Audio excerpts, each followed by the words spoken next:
Joining me tonight on the show is Mr. P. Chidambaram, senior Congress leader, former union minister and distinguished lawyer. Thank you very much indeed, Mr. Chidambaram, for joining me. Now, Mr. Chidambaram, you continue to tweet on the Pegasus scandal. You've raised questions about who funded it and where exactly, if at all, if the government has deployed it, where exactly is the source of that deployment.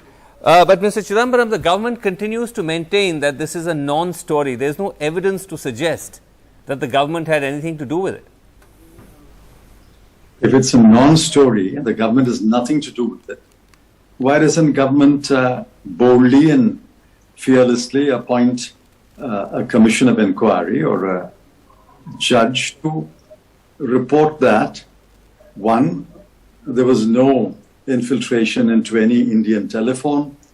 2, no Indian telephone was hacked. 3, if it was hacked, it was not by the government of India. 4, it was not by a government agency. I mean, all this can be easily discovered or found out if there is an investigation. Is it because there is a non-story that the defense minister of Israel flies to France to pacify President Macron? Is it because there is a non-story, does the Israel government order an investigation by no less than the Israeli National Security Council? Are these simply just empty gestures?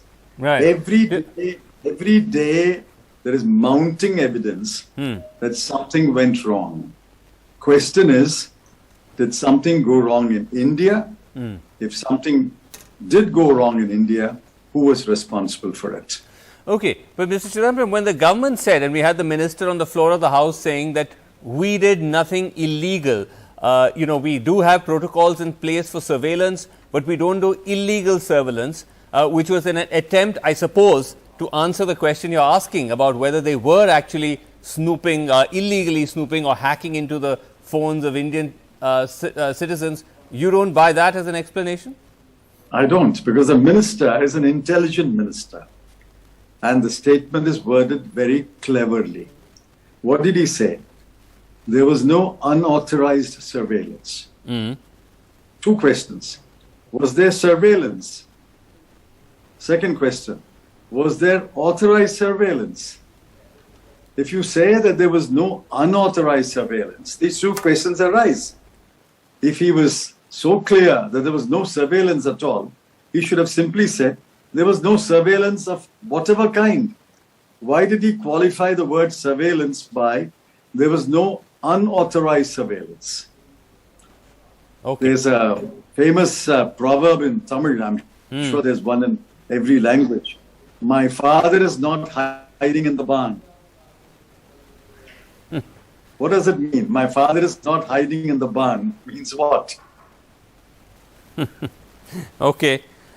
But Mr. Chidambaram, you tweeted saying that I'm certain the client's name will be revealed soon. By this you're meaning the client of the Pegasus spyware, indicating, I suppose, that that it will emerge that it's the Indian government. But what gives you this confidence that the name will be revealed soon? Because if India is not going to probe, the government is not going to order a probe, how will the name be revealed? This is a new revelation today. This is a new revelation made last night or early this morning, and it has been carried in the newspapers this morning.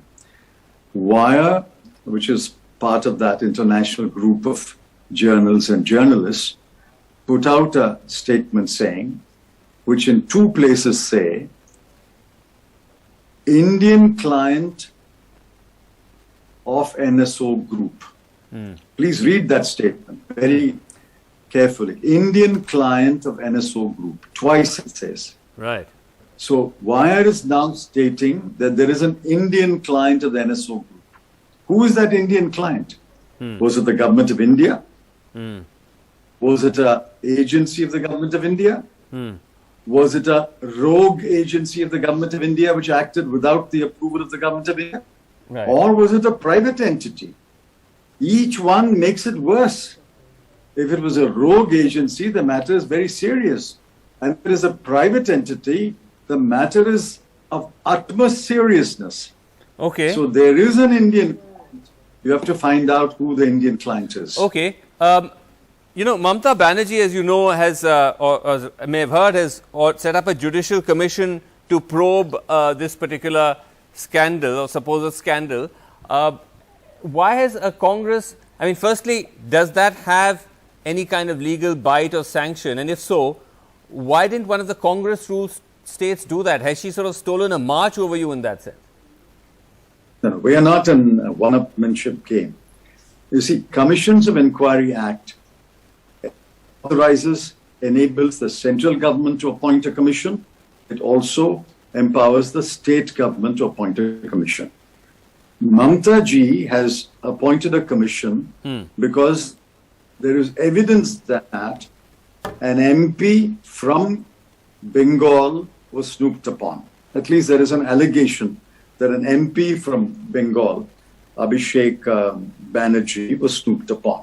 Right. Therefore, there is a cause of action arising in Bengal, what in law we call a cause of action arising in Bengal, Okay. which entitles her to appoint a commission. But we have no name so far, no prominent name I know of. Maybe you have read it more carefully, emerging either from Rajasthan or from Chhattisgarh. The question of appointing a commission by the state government of Chhattisgarh or Rajasthan doesn't arise. Okay. All right. Interesting. Let's see how it plays out. But Mr. Chidambaram, thank you very much indeed for joining us Thank you. on the show. Thanks very much indeed. Okay, let's move now. As I mentioned earlier, Mamata Banerjee in New Delhi holding meetings amid this rising noise, this rising controversy around Pegasus. Derek O'Brien, Rajya Sabha MP of the Trinamool Congress, senior leader of the party, joins me. Derek O'Brien, thank you very much indeed for joining us. Now, we're seeing Mamata Banerjee here. This comes at a time when the opposition is leading a charge against this Pegasus controversy. How are we to read this? Is it just coincidence, or is it, as many people seeing, Mamata Banerjee now positioning, you know, the Mamata going national, positioning herself in a sense as a national alternative to the Modi government?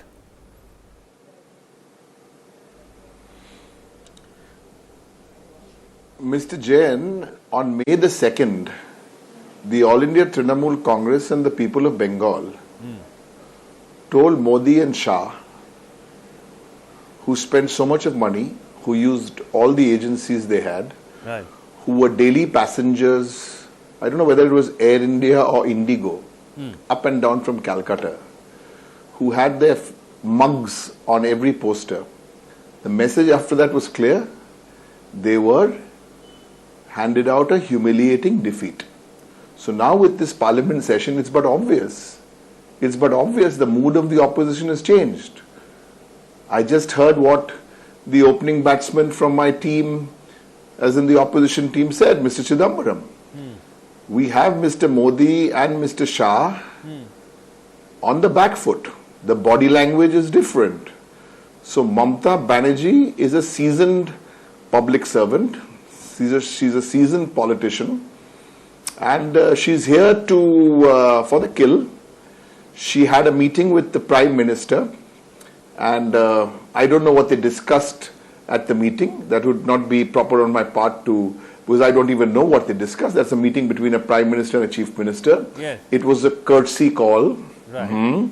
Because this is the first time she's come to Delhi. But the mood in Parliament is very, very clear. Today we coordinated it so well that we even had slogans in Tamil in Rajya Sabha, because we wanted DMK to go into the lead. So we learnt one line of Tamil, and all of us were, but I've forgotten the slogan. So pardon me. The slogan apparently was Vendam, Vendam. That's what we heard on the clip. Vendam. Yeah, the only Tamil line was Naradi. Yeah, okay. Acha, it was our idea. Okay, but we all work together. Yeah, we want a pro. So we did that. But on a more, so there is a good coordination happening on the floor of Parliament. So we normally do slogans in Hindi and English. Right. Maybe next week we'll do one in Bengali. Maybe But then Derek we'll do one in O'Brien- Punjabi. It's beyond slogans. It's serious. Okay. But Derek O'Brien, let me ask you this. Is there an inherent contradiction in this opposition demand for a probe? Because on one hand, you've got the opposition alleging quite directly that it's the BJP government which has in fact bought and deployed this spyware against its rivals. On the other hand, you're asking the government itself to probe what essentially then is a problematic act. Why would they do that if your first allegation is true? No, that is not the right way of looking at it, Mr. Jain, because these things, whether they've happened, not happened, I think, and I'm not repeating the points which we've tweeted about or Mr. Chidambaram just spoke about, whether who has hired this government. But the basis of parliament is that the opposition has to have its say, and the government, because they have the numbers, have to have its way. Right. Why aren't you allowing us to have our say? Okay. I'll tell you why.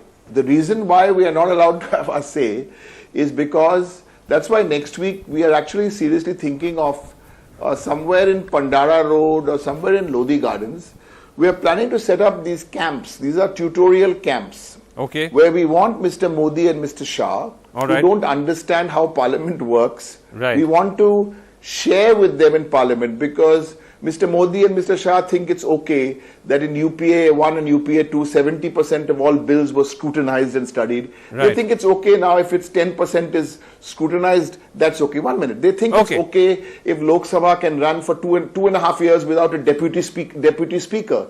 They think it's okay if the Prime Minister doesn't come to Rajya Sabha to answer any questions. So I think the issue here is Pegasus is an issue, farm laws issue, repeal Okay. the bills. This is- But for that, you have to have Mr. Modi and Mr. Shah to understand Parliament, Mr. Jain, and Okay. which they're not Interesting. understanding. And I really think these free tutorials must start. It's a national service. It's a corporate social responsibility to Mr. Shah and Mr. Modi, because they're very important constitutional posts they hold. All right. Okay. As provocative as ever, Derek O'Brien, thank you very much indeed for joining us. All right. Let's go across to panel. Apologies to keep you all waiting. Pawan Khera, spokesperson of the Congress, is with us. Deshratan Nigam, political analyst, supports the RSS with us. John Brittas, Rajya Sabha member, senior journalist, someone who's filed one of the several petitions in the Supreme Court on this issue, is with us. Deshratan Nigam, if I can just begin with you, that with this now increasing, pressure being built up on the government, especially when you see other governments reacting, France, Israel, they're all ordering probes, wanting to drill deeper into it.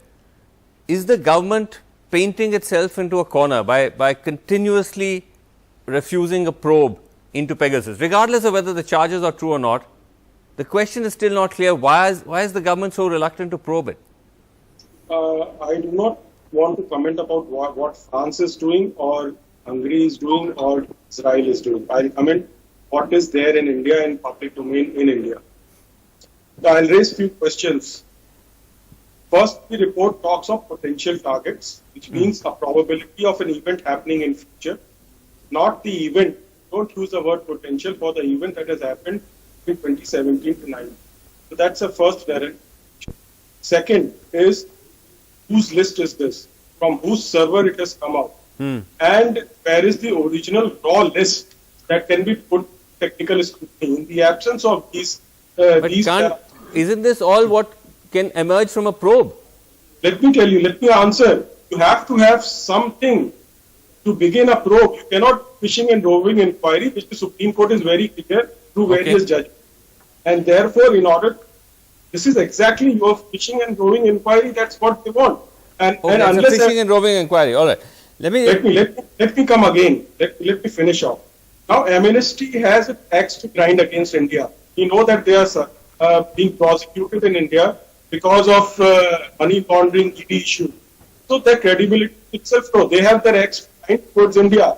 There are some labs, some software traces, hacked or not hacked. Why these people not gone to the police if it's a difference? It's not credible. Okay, so you're saying it's not credible, etc. Advocate Vikas Singh also joining us. Pawan Khera, you want to respond to that? That the very fundamental premise of the probe the BJP is arguing doesn't exist? Who's the BJP to decide? They are in the docks. Sreenivasan. This government is in the dock. How can most important individuals of this country, some of them heading investigative agencies, some of them judicial officers, opposition leaders, journalists, who knows who all, including RSS leaders. I don't know why Mr. Deshratan Nigam is not defending Dattatreya Hosbole and others. All these data from their mobile phones was not just being accessed by somebody in the government. It's a dual server. Also the NSO, it gets routed through a foreign company. Why is it that every time we corner this government, they will be giving clean chits to China when it comes to incursions in Ladakh? Sure. They will stand by NSO, an Israeli company, when we are asking them to protect the confidential information of our country, protect important individuals of our country, protect the privacy of you and me. Sure. It's the job of this government, but they will stand with China, they will stand with Israel, they will not stand with Alok Verma, who was the CBI director, they will not stand with Dattatreya Hosbole, who is an RSS leader, they will not stand by any of the journalists, by that victim of sexual harassment in the Supreme Court. They would not stand by her. Why? All right. Okay. Why is this government against the very people who elected this government? Okay. Vikas Singh, now this has also gone to the Supreme Court. Mr. Britas and others, N. Ram as well, and Shashi Kumar, two senior journalists, have also moved the Supreme Court asking for a court-monitored probe. If the government is resisting a probe, do you think that the court has the powers to mandate such a probe, especially given that this is, this pertains to sensitive areas of national security? Well, according to me, this was an ideal case where the Supreme Court should have ordered a suo motu probe in this matter. Now that the West Bengal government has already constituted a commission of inquiry of very credible people, I think the best thing that the Supreme Court can do now is to, empower this commission by saying that it will have a pan-India, sort of jurisdiction, which otherwise also it has, but to, put at rest any such, misgiving. Because, some people are telling that the Supreme Court, this West Bengal government doesn't have the jurisdiction to order such kind of a commission, to constitute such a kind of a commission, because this is the central role. This could have only arisen if the center accepts that it has actually ordered this Pegasus probe and they have used the statutory powers to do so. But if the center does not say so, then it is a purely law and order or a public order or a privacy issue. Okay, so you're saying the Supreme Court does have... Definitely go ahead. Okay. And Vasu, can I Supreme answer? Court should have done it even prior to anybody coming to the Supreme Court. It should have done it suo motu. Right. But now there is an opportune moment for them to actually empower this commission, which is a very, very, of reputed people. Okay. And Vasu, to say that can they I will look answer? into the entire angle. With all Okay, the, let me just get in. Got it. I'll come to you, Deshratan Nigam. John Britas, you're amongst those who moved the Supreme Court. But if the argument is that the government says it had nothing to do with us, the source of the information is dodgy, we don't trust where it's coming from, there's nothing to prove that anything happened. What are the grounds then for moving the court, Mr. Britas? Srinivas, we should think about the 2017 Supreme Court verdict, where the Supreme Court said right to privacy is a fundamental right. Now, cutting across the nations, 10 prime ministers, 3 presidents and 1 royal king are victims of this Pegasus spyware. You all want Rafale to be here, but Alleged you don't want to victims. buy the logic of Emmanuel Macron. And even the originator has ordered an inquiry. Right. Numerous people cutting across, constitutional authorities, politicians, journalists, army people, even the cook and the Mali, they have been tapped. It's Okay, not so you're merely saying- tapped, it's a complete surveillance.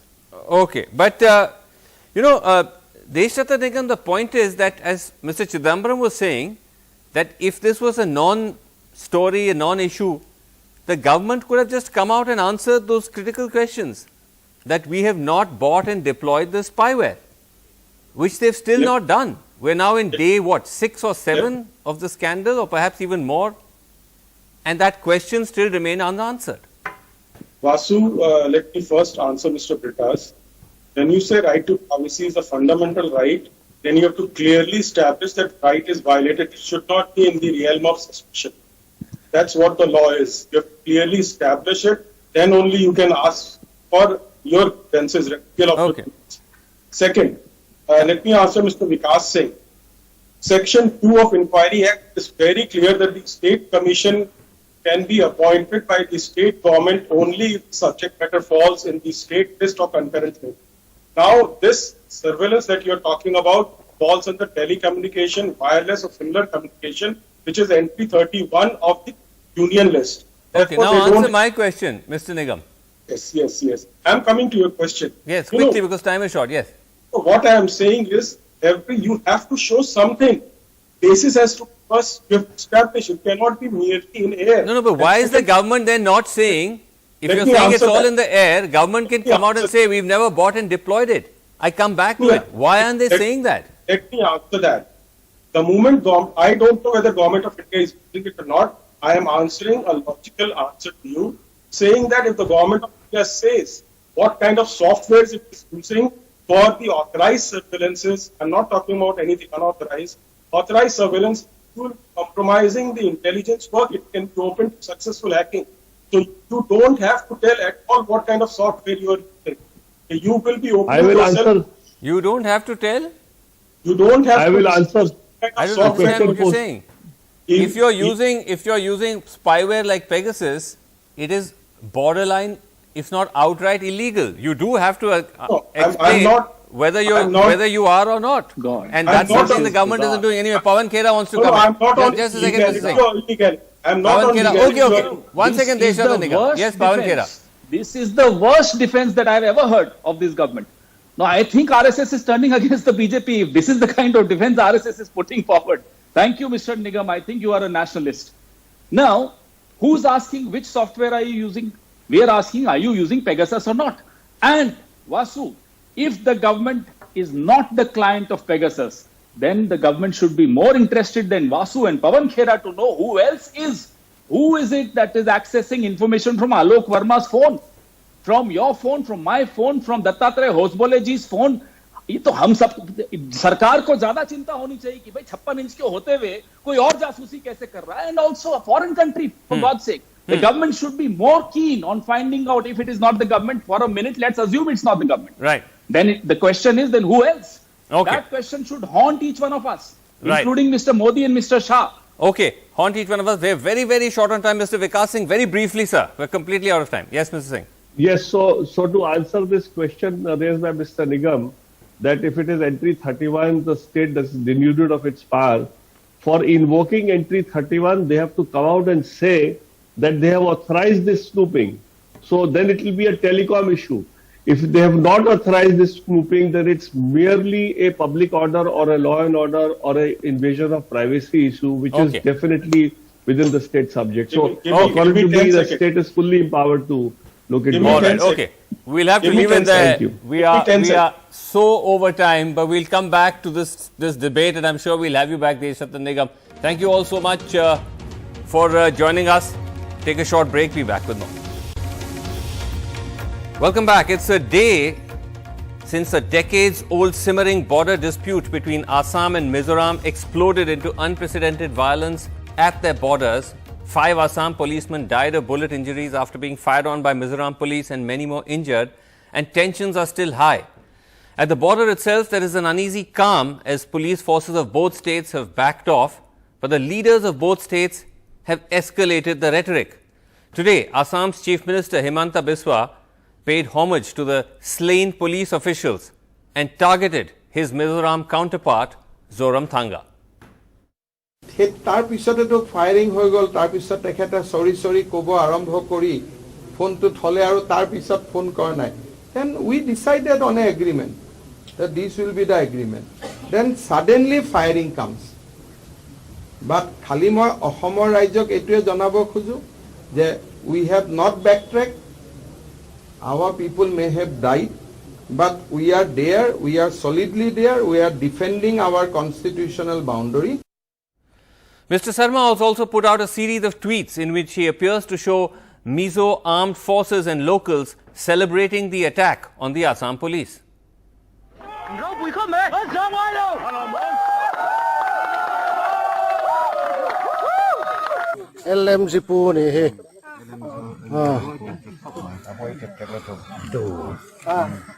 An jam lo mizo si paite lekvar an ton jawan ron khai chung mai an ti tak tak chon mizo ram police ta hi an lo doi vak lo ni mi pui ta min troi om na e ro a an lom. The Mizoram Chief Minister in turn has stepped up his attack on Assam, blaming it for the provocation, again in a series of tweets and videos.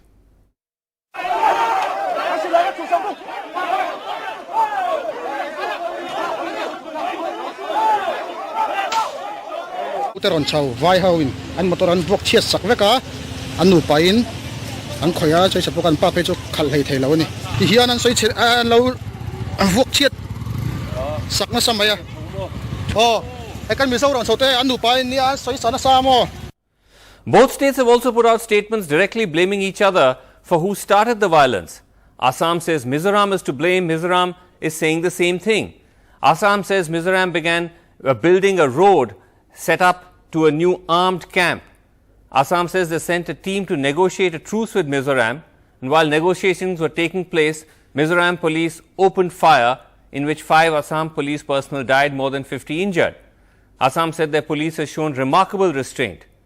Mizoram says that the Assam police aggression is behind the violence, that Assam police overran a Mizoram police post and that they fired tear gas and grenades at Mizoram police, followed by firing from the Assam side, and the Mizoram police was simply responding by firing back. Mizoram says they regret injuries on both sides. Now, both Assam and Mizoram ironically are part of the NDA. In fact, Himanta Sarma, the Assam Chief Minister, heads the Modi government's high-level northeast body NEDA or NEDA, of which the Mizo CM is a member. The opposition has used this to target Home Minister Amit Shah, pointing out that the violence comes close on the heels of Mr. Shah's visit to the northeast to hold meetings with the region's chief ministers. All right, I spoke earlier to the Member of Parliament of Mizoram. He is from the Mizo National Front, the ruling party, Mr. Lal Rosanga, to ask him about this escalating war of words. Thank you very much indeed, Mr. Lal Rosanga, for joining me.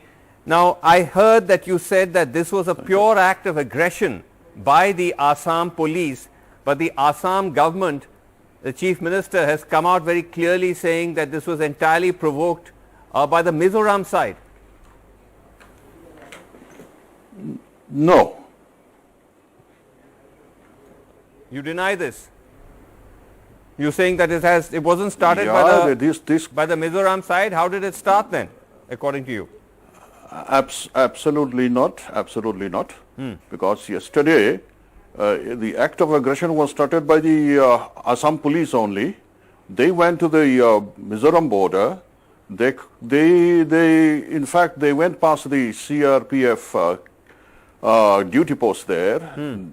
This was manned by the CRPF, and they overran it. And then they went to the border. They went to the outskirts of the village, the auto stand.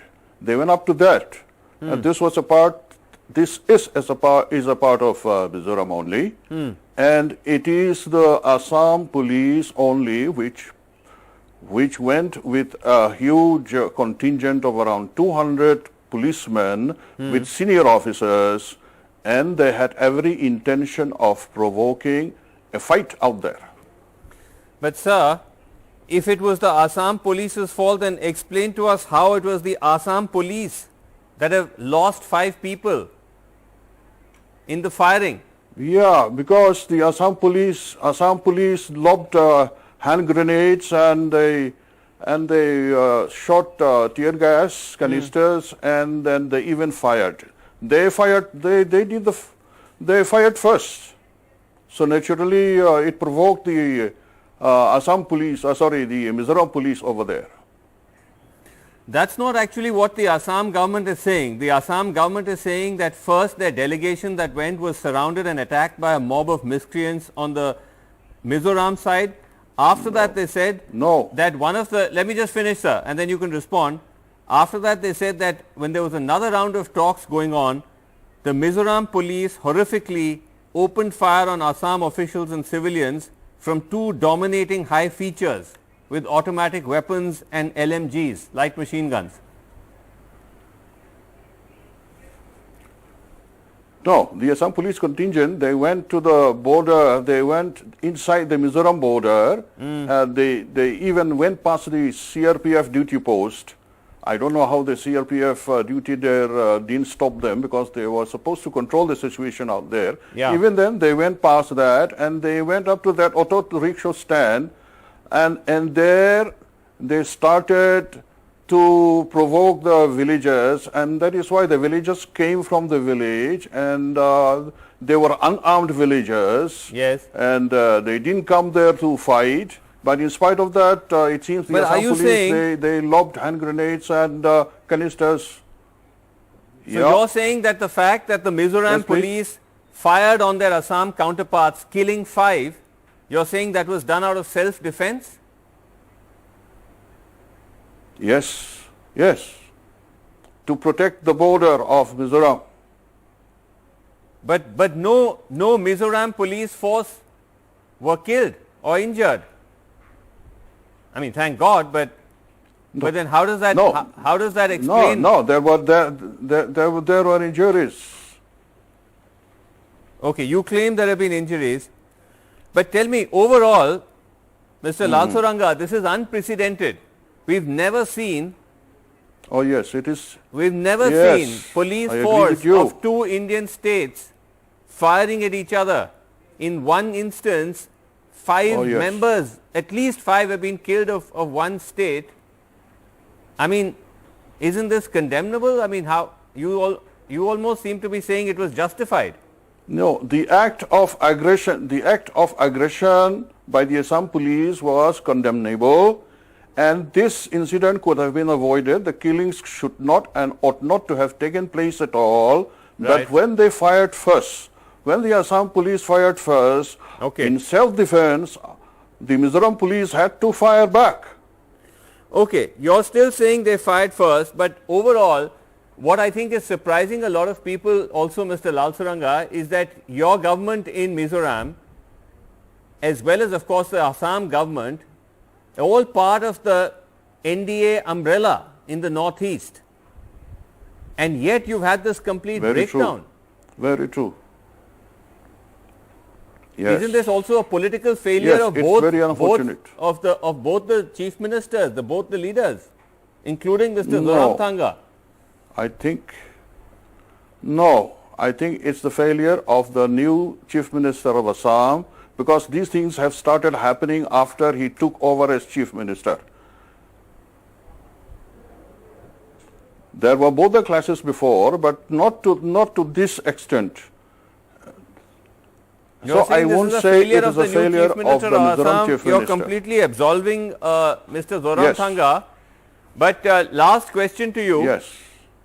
What about the Home Minister? I mean, has he, to your information, has he intervened? Is there an attempt to now de-escalate? Because the rhetoric is very sharp on both sides, even now. You mean the Union Home Minister? Yes, yes. Yes, he did intervene, it seems. I also tweeted and asked for his immediate intervention. Okay. And after some time, he did intervene, and because of his intervention, both the forces, it seems they withdrew. All right, let's go across the panel. We have with us Lieutenant General Shaukin Chauhan, former Chairman Ceasefire Monitoring Group, Nagaland. He's an expert in that region. We also have with us Suhas Chakma, Director, Rights and Risks Analysis Group, David M. Thangliana, former journalist and documentary filmmaker, who's joining us from Mizoram, And let me start with Bhaskar Jyoti Gogoi. He is based in Assam and Dibrugarh, political analyst and a BJP supporter. Bhaskar Jyoti Gogoi, I mean, what do you make of this allegation? Now we just heard it from the Mizoram MP. He's saying it's the new Chief Minister of Assam's fault. Things have gotten worse after he's come in, while Mr. Biswa Sarma was actually an overall figure who's supposed to unite the Northeast, and yet this shocking incident has happened. At the very outset, I'd like to pay my homage to the martyrs, 5 martyrs who were killed by Me Too miscreants or perhaps police, as we can see in the videos shared by Honorable CM of Assam, that Mizo forces were celebrating after the shooting. And please note one thing, they were shooting from the hilltop. So Assam police was in the ground level and they were on the hilltop. So there is no question of aggression here from Assam police side. But the allegation, as you heard, but Bhaskar Jyoti, the allegation is that the Mizo police fired because the Assam police were overrunning their post. No, Assam police contingent was led by IDP level officer, in fact an IDP, and they were there to secure the border. Okay. And please remember, Assam is not going for settling in those borders. They're just it's because it's a forest land, it's a reserve forest. Okay, the protection of the forest is the main concern. Bhaskar, listen, to just step away from the nitty-gritties of who fired first or second, the wider question I was trying to ask is, when you have Himanta Biswa as Chief Minister of Assam, he's been the point person for the BJP NDA in the Northeast. One would have thought the reverse of something like this would happen. There'd be better coordination between states. Instead, on his watch, this has happened. If Dr. Himanta Biswa Sarma has to follow his dharma of NEDA chairman and give away land of Assam, then he will be doing injustice to the state of Assam, because he's the CM of Assam first and then NEDA chairman.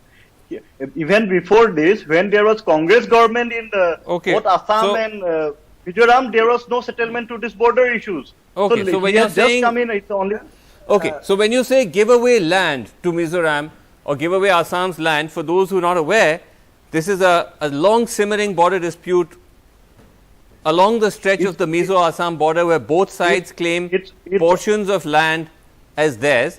But let me bring in Mr. Thangliana. All that would happen only in the forest areas.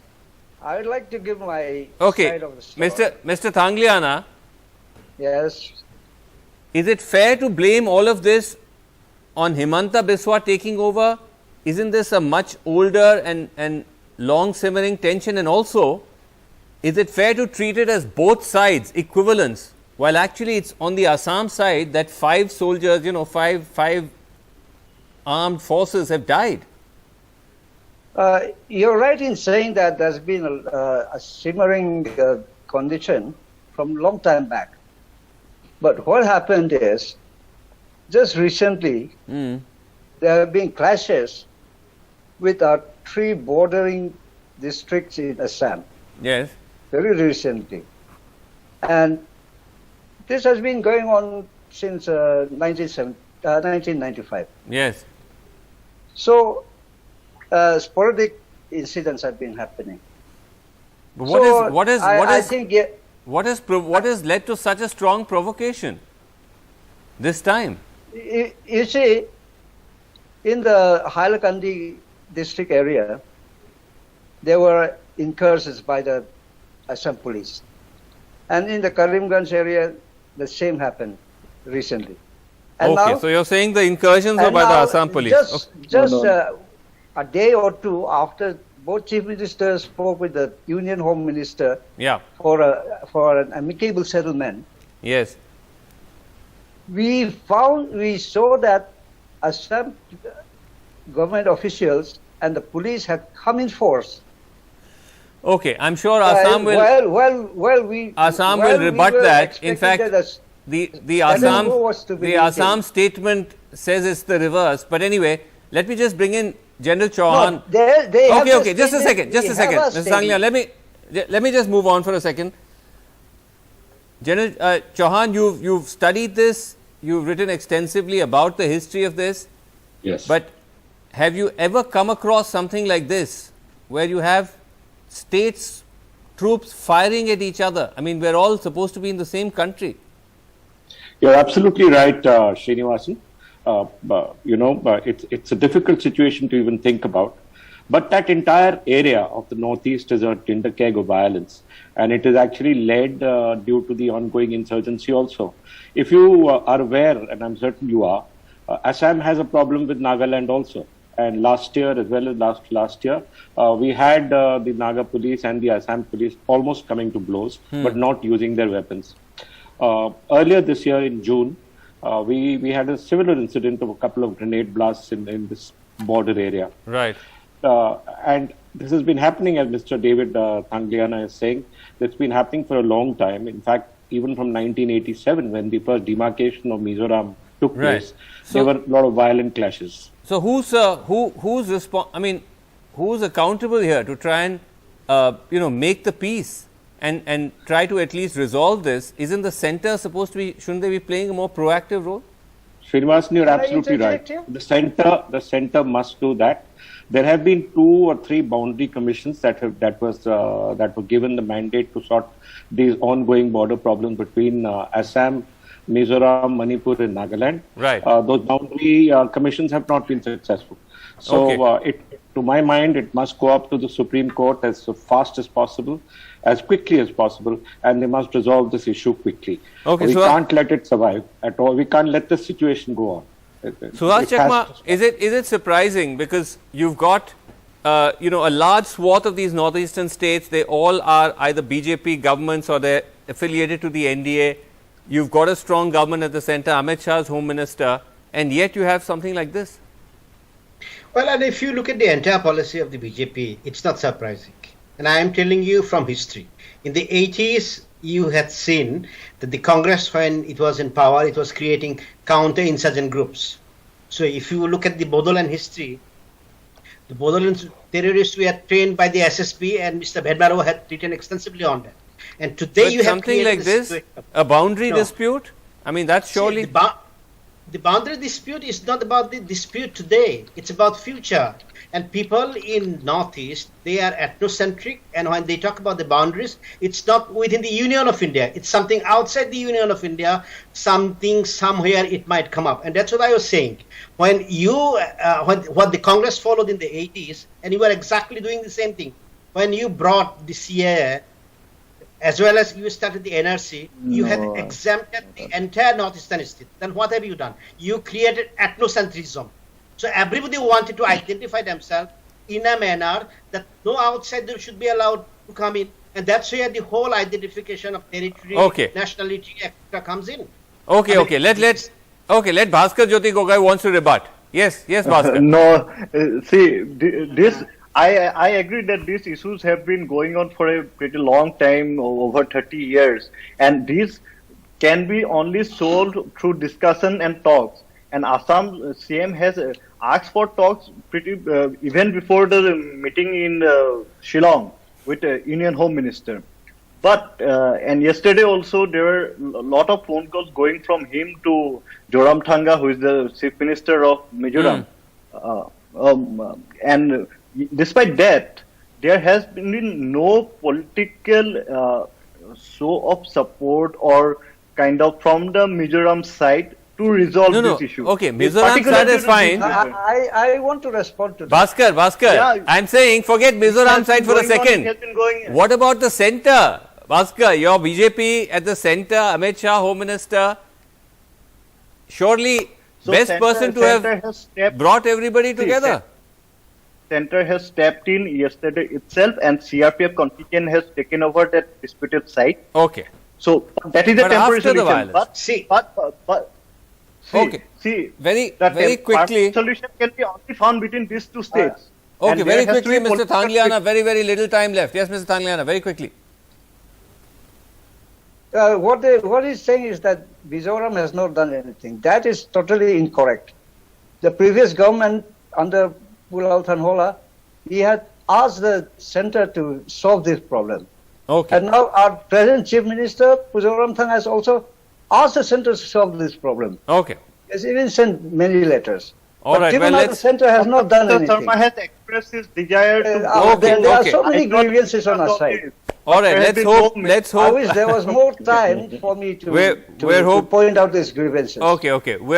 Let's hope cooler heads prevail, and we see a stand down in the border. But thank you all so much for joining us. Thanks very much indeed.